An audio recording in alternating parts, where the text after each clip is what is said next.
800 సంవత్సరాల చరిత్ర మాట్లాడుతున్న శిల్పంలా అనిపిస్తుంది ఈ దేవాలయం.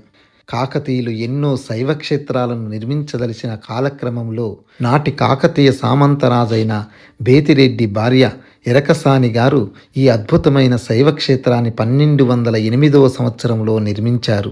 ఈ ఆలయ గోడలు చూడండి, రాతిలో చెక్కిన దేవతలు, ప్రతి స్తంభం ఒక శ్లోకం లాంటిది. ఇది కల కాదు, ఎంతో మంది తపస్సు ఫలితం. కాకతీయ శిల్పకళా నిర్మాణం ఎంతో అద్భుతంగా ఉంటుంది. రాతి మరియు గ్రానైట్ ఖండాలతో ఆలయం చెక్కబడింది. అందులో స్తంభాలు, గోడలు అతి చాలనైన శిల్పాలు మరియు ప్రత్యేక శిల్పకళ కనపడుతుంది.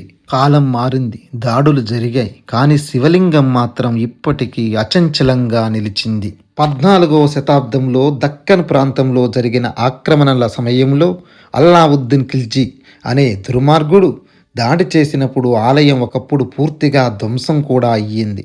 తర్వాత ముసునూరి నాయకులు తిరిగి దేవుడిని పునఃప్రతిష్ఠ చేశారు అని శాసనాలలో చెప్పబడింది. ఇది కాకతీయుల కాలంలో నిర్మించిన శైవ ఆలయాలలో ఒకటిగా గుర్తింపు పొంది మరియు ప్రాంతీయ చరిత్ర, నిర్మాణ కళను బలంగా ప్రతిబింబిస్తుంది. Please subscribe.